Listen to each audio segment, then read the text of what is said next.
Hello friends, welcome back to Bigg Boss season 9 Telugu reviews. This is your Prashanth, నా emotions. So ఈ రోజు topic ఏంటంటే, నిన్న జరిగిన ఎపిసోడ్ నుంచి కొన్ని పాయింట్స్, ఫన్నీ పాయింట్స్ ఉన్నాయి. వాటిని బేస్ చేసుకొని ఫుల్ వీడియో చెప్తాను, ఫుల్ స్టోరీ చెప్తాను. అస్సలు స్కిప్ చేయకుండా వీడియో చివరి వరకు కూడా చూడండి. కొంచెం ఎంటర్టైనింగ్గా మంచిగా ఉంటుంది. సో అస్సలు స్కిప్ చేయకండి. సో లాస్ట్ ఎపిసోడ్, నిన్న ఎపిసోడ్ కనుక చూసుకున్నట్లయితే నిన్న ఏం జరిగింది, స్టార్టింగ్ టు ఎండింగ్ వరకు మెయిన్ పాయింట్స్ మాత్రమే చెప్తా. ఇంత ల్యాగ్ మనకొద్దు, ఓన్లీ మెయిన్ పాయింట్స్ మాత్రం మాట్లాడుకుందాం. సో నిన్న జరిగిన ఎపిసోడ్ మ్యాటర్ ఏంటంటే, నిన్నేం జరిగింది, మొన్న నామినేషన్ చేసిన తర్వాత నిన్న శ్రీజ ఏడ్చుకుంటూ వచ్చింది. ఏంటి, నేను అందరి గురించి స్టాండ్ తీసుకున్నాను, కానీ నా కోసం మాత్రం ఎవరు పట్టించుకోలేదు, నన్ను నామినేట్ చేసిండు అని చెప్పి. ఒక్క నామినేషన్కే అంత ఫీల్ అయితే ఎట్లా? అందులో 2-3 టైమ్స్ నామినేట్ అయిన వాళ్ళు ఉన్నారు కదా. సరే, ఓకే, డన్. నెక్స్ట్ ఈ మూమెంట్ ఇట్లానే కొంచెం కొనసాగుతూ ఉంది. అండ్ గార్డెన్ ఏరియాలో మన లవర్స్ ఇద్దరు, లవ్ ఫ్రెండ్స్ ఉన్నారు, లవ్లీ ఫ్రెండ్స్. ఎవరు, రీతు అండ్ పవన్. వీళ్ళ మధ్యలో ముచ్చట్లు నడుస్తున్నాయి. పవన్ అడుగుతున్నాడు, ఏమైంది, ఎందుకు అట్లా ఉన్నావు, ఏమైంది అంటే, నేను అట్లా అయితే అనుకోలేదు, అస్సలు ఇలా జరుగుతుంది అస్సలు ఏమైంది చెప్పే వాంచనని ఆయన అడుగుతున్నాడు. ఏం లేదు, నేను ఇట్లా అవుతుంది అనుకోలేదు అనుకుంటే ఈమె చెప్తుంది. అండ్ నెక్స్ట్ పవన్ ఏమన్నాడంటే, లేదురా, ఏం కాదురా, అసలు నీకేం కాదురా బుజ్జి, నీకేం కాదురా బంగారం, నీకేం కాదు, నువ్వు నేను ఒకవేళ వెళ్తే ఎలా ఉంటుంది నా పరిస్థితి, ఇలా అంటే నువ్వు వెళ్ళవే, నీ అమ్మని నువ్వు పోవే భయ్ అని చెప్తుంటే వినదు. సో వీళ్ళిద్దరిది నేను చెప్పిన యాంగిల్లో ఉంటుంది, కానీ కొంచెం రొమాంటిక్గానే ఉంటుంది. ఎట్లా అంటే, రీతు మాట్లాడే విధానం ఎట్లుంటాయంటే, అవతల వాడికి దాని అమ్మ పక్క టెంప్ట్ కావాల్సిందే. ఏంటి, ఫస్ట్ మాట్లాడేటప్పుడు అసలు వాయిస్ ఉంటుంది కదా, మొత్తం జీరో, అసలు ఎవరికి కూడా వినబడదు, అర్థం కాదు, జీరో. ఆమె ఎదురుగా ఉన్నవాడు మాత్రం నిజంగా చెప్తున్నా, వాడు ఎంత టోడైనా కూడా ఫ్లాట్ కావాల్సిందే, అట్లా మాట్లాడతా అన్నట్టు. మొత్తం వాయిస్ మొత్తం జీరో చేసేసి ఎక్స్ప్రెషన్స్ ఉంటాయి. ఆ ఎక్స్ప్రెషన్స్ కనుక చూడండి, ఆ మాట్లాడే మాటలకి డీమన్ పవన్ కాదు, ఈవెన్ పవన్ కళ్యాణ్ కూడా పడిపోవాల్సిందే, అట్లా ఉంటాయి అన్నట్టు. ఎక్స్ప్రెషన్స్ ఇస్తే 200 స్పీడ్లో ఉంటాయి ఎక్స్ప్రెషన్స్. ఇట్లా కొట్టేస్తే డైరెక్ట్ చెప్పను, ఇది వరకే రీతు కళ్ళు ఆ ఐసైట్ ఇచ్చేసి ఇట్లా కొట్టేస్తాయి. సో ఆమె మాట్లాడే లో వాయిస్కి, ఆమె ఇచ్చే ఎక్స్ప్రెషన్స్కి డీమన్ పవన్ కాదు, ఎవడైనా పడిపోవాల్సిందే. ఏమైంది రీతు, ఎందుకు ఏడుస్తున్నావు అంటే, నేను ఎలిమినేట్ అయితే నీ పరిస్థితి ఏంది, బుగ్గగాని అవుతావు అని చెప్పి ఏడుస్తానట్టు. సో ఇంత పర్ఫార్మెన్స్ ఇస్తుంది. ఇలా పర్ఫార్మెన్స్ ఇంత ఉండదు, మరి టూ మచ్గా ఉంటుంది. సో హౌస్లో నీ ఫేవరెట్ ఎవరు అని అడిగితే ఒక్కొక్కరు పేరు, ఎవరు ఫస్ట్ ఫ్లోరా అని చెప్తాడు. అండ్ నెక్స్ట్ మళ్ళీ ఈ పోరేమని అనుకుంటుందేమో అని చెప్పి నాకు ఒక ఫ్రూట్ ఇస్తాను అన్నట్టు, నాకు ఈ ఫ్రూట్ ఇచ్చిన అమ్మాయి అని ఇండైరెక్ట్గా చెప్తుంది. సో ఫేవరెట్ పర్సన్ ఎవరు, ఆయన ఒప్పుకున్నాడు అన్నట్టు. వీళ్ళిద్దరు స్టోరీ అంత కాదు, క్లియర్ ఫామ్గా మంచిగా అర్థమైపోతుంది ఏంది వీళ్ళిద్దరికి స్టోరీ నడుస్తుంది. ఇన్ని రోజులు ఫ్రెండ్షిప్ అని చెప్పిళ్ళు. కాకపోతే ఇక్కడ ఏంటంటే, డిమన్ పవన్ రీతుని నామినేట్ చేసిండు కదా, దాన్ని తీసుకోలేకపోతుంది. ఆఖరికి నువ్వు కూడా నామినేట్ చేసినావు, నేను పోతే ఎట్లా హౌస్ నుంచి, నువ్వు బుగారు అవుతావుగా అని చెప్పి పెద్ద ఏడుస్తుంది అన్నట్టు. దానికి నువ్వు పోరా పోయి, నేను ఉన్నా కదా, నేను చూసుకుంటా కదా అని చెప్పి ఇతను, వీళ్ళిద్దరు రొమాంటిక్ యాంగిల్ ఏదైతే ఉందో చూసే వాళ్ళకి కొంచెం వల్గర్గా అండ్ కరువులో ఉండడానికి కొంచెం స్వీట్గా కనబడుతుంది. సో ఇక్కడ ఈ యొక్క చాప్టర్ మనం ఎంతసేపు మాట్లాడుకున్నా ఇది అయిపోదు అన్నట్టు.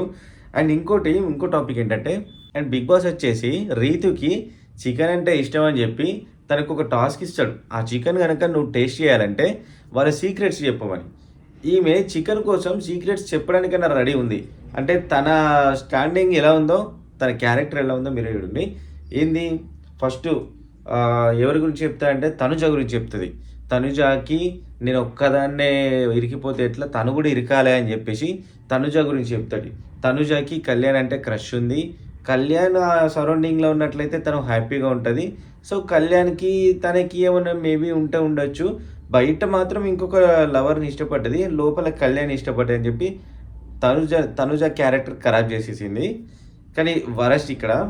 నెక్స్ట్ బిగ్ బాస్ ఏం చెప్పిండంటే, నీకు చికెన్ అంటే ఇంకా చికెన్ రోస్ట్ అయినంత లోపల నీ లోపల రోస్టింగ్ లేదు, సో ఇంకొంచెం మంచిగా స్పైసీగా చెప్పు అంటే, బిగ్ బాస్ నాకు తెలిసిన టాపిక్ అయితే ఇదే, బిగ్ బాస్ నాకు అదొక్కటే తెలుసు, ఇంకా డెప్త్ నాకేం తెలీదు, సో నేను తెలుసుకుంటా.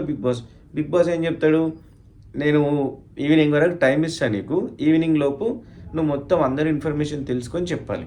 సో ఏం చేస్తుంది, కరువు అందరి దగ్గరికి పోతుంది. ఫస్ట్ ఎవరి దగ్గరికి సంజన దగ్గరికి పోయి సంజన సీక్రెట్స్ అడుగుతుంది. సంజన ఒక సీక్రెట్ చెప్పిద్ది. తనకు లవర్ ఉండే తనని ఇష్టపడేటోడు ఉండే ఈ టార్చర్ అంతా ఏంద్రాబాయ్ సూసైడ్ చేసుకున్నాడంట. Okay done. ఆమె నెక్స్ట్ ఇమాన్యుల్ని అడుగుతుంది. ఇంకా ఒకరిని సీక్రెట్స్ అడుగుతుంది. తనుజని కూడా సీక్రెట్స్ అడుగుతుంది. సో ఇక్కడ ఏంటి చికెన్ కోసం, కానీ వీళ్ళకి ఆల్రెడీ అర్థమైపోతుంది ఇక్కడ ఏదో జరుగుతుంది, తనకి ఏమైనా టాస్క్ ఇవ్వచ్చు అని చెప్పి అందరు హిడెన్లో ఉంటారు. ప్రియాకి ఫస్టే అర్థమైపోయి, శ్రీజాకి అర్థమైపోయి చెప్పకండి మీరు ఎవరు చెప్పకండి తనకి ఏదో టాస్క్ ఇచ్చిండు అని. అండ్ నెక్స్ట్ ఇది ఇలా ఉంటాయి. అండ్ నెక్స్ట్ తనుజాకి కాఫీ అంటే ఇష్టం కాబట్టి బిగ్ బాస్ని రిక్వెస్ట్ చేసుకుంటే కొంచెం కాఫీ ఇప్పించమని ఇదివరకు. సో దాని గురించి అని చెప్పి బిగ్ బాస్ ఏం చేస్తాడంటే తనకి కాఫీ ఇస్తాడు. బట్ ఆ కాఫీ నువ్వు తీసుకోవాలంటే నువ్వు కొంచెం హౌస్లో ఎవరిని క్యాప్టెన్ని నువ్వు ఇంప్రెస్ చేయాలి, సంజన కప్ చెప్తాడు అన్నట్టు. సో ఇక్కడ ఏంటి, సంజనని ఇంప్రెస్ చేస్తే కాఫీ వస్తుంది. సో సంజనకి తనని హ్యాపీ చేయడానికి ఏం చేస్తాడంటే ఇమాన్యుల్ని రిక్వెస్ట్ చేస్తుంది. ఇమాన్యుల్ యాక్సెప్ట్ చేయడు. అండ్ కొంచెం మూమెంట్ తర్వాత ఇమాన్యుల్, డిమన్ పవన్, సుమన్ గారు వీళ్ళు ముగ్గురు ఒకటి, అండ్ తనుజ, ఇంకెవరు ప్రియా అండ్ రీతు వీళ్ళు ముగ్గురు ఒకటి. ఒక ఫ్రెండ్స్ మూమెంట్లో మంచి ఎట్లా అంటే సుమన్కి తనుజ ప్రపోజ్ చేసినట్టు ఒక ఫన్నీ స్క్రిప్ట్ భలే చేస్తారు, మంచి కామెడీగా ఉంటుంది. సుమన్ శెట్టి గారు మూవీస్లో ఎలా ఉంటారో అంతకు మించి కూడా పర్ఫార్మెన్స్ చేస్తారు. మూవీ ఓకే, వీళ్ళ స్క్రిప్ట్ ఏదైతే ఉందో అదైతే చాలా ఫన్నీగా ఉంటుంది. వీళ్ళ స్క్రిప్ట్ ఏదైతే ఉందో అది చాలా ఫన్నీగా ఉంటుంది. దీనికి ఇంప్రెస్ అయ్యి సంజన కాఫీ పొడి ఇస్తుంది. దానికి తనుజ వెళ్ళి ఆ కాఫీని మంచిగా ఆస్వాదించేసి కాఫీ తాగేస్తుంది. Okay done. ఇక్కడ నుంచి స్ప్లిట్ చేస్తే మళ్ళీ నెక్స్ట్ ఏంటంటే బిగ్ బాస్ వీళ్ళందరికీ కలిపి వీళ్ళని భయపెట్టాలి. అంత ఫన్నీ మూమెంట్గా అవుతుంది కాబట్టి వీళ్ళని కొంచెం భయపెట్టాలి. ఆ భయపెట్టడం ఎలా, అందరినీ గార్డెన్ ఏరియాకి పిలిచి అక్కడ ఒక యాపిల్ చెట్టు పెడతాడు. అందులో ఎవరి పేరును బట్టి వాళ్ళకి యాపిల్స్ ఉంటాయి. యాపిల్స్ని తీసుకొని అందులో వచ్చిన సింబల్స్ ఏంటి, ఆ యాపిల్ తీసుకోవాలి, తినేటి అయితే కాదు. అందరి పేర్లు యాపిల్స్ మీద ఉంటే ఒక్కొక్కటి తీసుకోవాలి. అది ఓపెన్ చేస్తే అందులో red, green, red, blue, black ఇట్లా సింబల్స్ ఉంటాయి. అందరూ ఓపెన్ చేసి ఇట్లా చూపించాలన్నట్టు చూపిస్తారు. వీటి అర్థం ఏంటి అనేది మనకి ఫార్వర్డ్లో ముందు తెలుస్తుంది. ప్రజెంట్ అయితే ఆ యాపిల్స్ అయితే ఎవరిది వాళ్ళు పక్కన పెట్టేసుకోవాలి. అదేంటి ఎందుకనే తర్వాత చెప్తారు. భయపడిపోయి బ్లాక్ వచ్చింది ఇదేంటో అని చెప్పి భయపడిపోయి ముగ్గురు చేంజ్ చేసుకుంటారు. ఎవరు, శ్రీజ అండ్ ప్రియా, ఇంకో పర్సన్, ముగ్గురు కలిసి చేంజ్ చేసుకుంటారు. ఈ చేంజ్ చేసుకొని మళ్ళీ వాళ్ళకి స్టోర్ రూమ్లోకి వెళ్ళి యాపిల్స్ని చేంజ్ చేసుకొని తీసుకొచ్చుకుంటారు. సో ఇవేంటి అనేది బిగ్ బాస్ ముందుగానే చెప్తాడు, తర్వాత చెప్పే ఛాన్సెస్ ఉంది. అండ్ నెక్స్ట్ ఇప్పుడు ఏంటి వీళ్ళ పర్ఫార్మెన్స్ అయితే ఇప్పటివరకు అయితే వీళ్ళ ఓవర్ యాక్షన్స్ ఇవి. నేను చెప్పిన 4 పాయింట్స్ ఏంటంటే, ఫస్ట్ ఆఫ్ ఆల్ చికెన్ కోసం రీతు చేసే ఒక చెడ్డలమైన పని సీక్రెట్స్ రివీల్ చేయడము. అండ్ ఇంకోటి ఏంటంటే సుమన్ శెట్టితోని తనుజ చేసిన టాస్క్.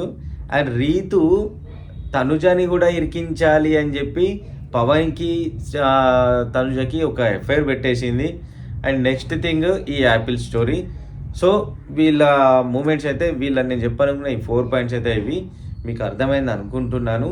అండ్ ఇంకో అప్డేట్ ఏంటంటే రీతు కూడా ఉండి ఇందులో ఏం ప్రయోజనం లేదు. ఎందుకు అంటే బయట కొంచెం తన గురించి హాట్ టాపిక్ స్టోరీ నడుస్తుంది. ఆ స్టోరీని ఇందులోకి తీసుకుంటే అక్కడ జరిగే స్టోరీ ఇక్కడ జరిగే స్టోరీ రెండు ఈక్వల్గా పోతున్నాయి. ఏంటంటే పర్సన్స్ వేరు, కాకపోతే వాళ్ళ ఇంటెన్షన్ మాత్రం ఒకటే. ఇందులో కనుక వచ్చిందనుకోండి, అంటే ఆ టాపిక్ బై బ్యాడ్ లక్లో ఇందులో కనుక వచ్చిందనుకోండి హౌస్లో, రీతుకి ఖచ్చితంగా ఇప్పటికే ఆడియన్స్ నుంచి నెగిటివ్ బాగా స్ప్రెడ్ అయిపోయింది. ఎట్లా అంటే ఆ బయట జరిగిన మూమెంట్కి దీనికి బాగా నెగిటివిటీ స్ప్రెడ్ అయిపోయింది. మేబీ ఆ నామినేషన్ కాదు, ఎలిమినేషన్కి రీతు అతి దగ్గరలో ఉంది. మేబీ వెళ్ళే ఛాన్సెస్ ఉన్నాయి. నెక్స్ట్ నేను చెప్తాను అసలు ఏం జరిగింది, రీతు స్టోరీ ఏంటి, అసలు ఈ పెంట ఎంత అయింది, ఎంత పెంట చేసి కూర్చుంది, ఈడ ఎందుకు వీళ్ళని బుగ్గాలని చేస్తుంది అనే టాపిక్ గురించి నేను ఇంకో వీడియో తీసి చెప్తా. సో నిన్న జరిగిన ఎపిసోడ్ ముచ్చట అవుతుంది. నెక్స్ట్ జరిగే ఎపిసోడ్ని కూడా మీకు వీలైనంత తొందరగా నేను అప్లోడ్ చేస్తా. సో ఏది కూడా స్కిప్ కాకుండా నేను స్కిప్ చేయను. ఏ ఎపిసోడ్ని కూడా మీరు కూడా చూడండి, స్కిప్ చేయకండి. అండ్ ఖచ్చితంగా మన వీడియోస్ని చూడండి. బిగ్ బాస్ అప్డేట్స్ రివ్యూస్ ఇవ్వడం అంటే నాకు చాలా ఇష్టం. అంత ఇష్టంతో నేను కూడా జెన్యున్గా మీకు చెప్తాను. అసలు ఎక్కడ సోది లేకుండా క్లియర్గా పాయింట్ టు పాయింట్ అన్నీ కూడా మీకు చెప్తా. షార్ట్ పీరియడ్లో మనకు ల్యాగ్ చేస్తే పెద్ద సోది అయిపోతుంది, బోర్ కొట్టిద్ది. సో మెయిన్ పాయింట్స్ మాత్రమే తీసుకొని ఇప్పటివరకు అయితే అన్ని జెన్యున్గా చెప్పిన, ఇందులో ఎటువంటి మిస్టేక్స్ అయితే చెప్పలేదు. అండ్ ప్రతి ఒక్క వీడియోని కూడా మీరు చూడండి, చూసిన వాళ్ళు లైక్ చేయండి, మీకేమన్నా తేడా అనిపిస్తే కామెంట్ చేయండి, సబ్స్క్రైబ్ చేసుకునేవారంటే సబ్స్క్రైబ్ చేసుకోండి. And that's all for today. Signing off. This is your Prashanth, నా ఎమోషన్స్.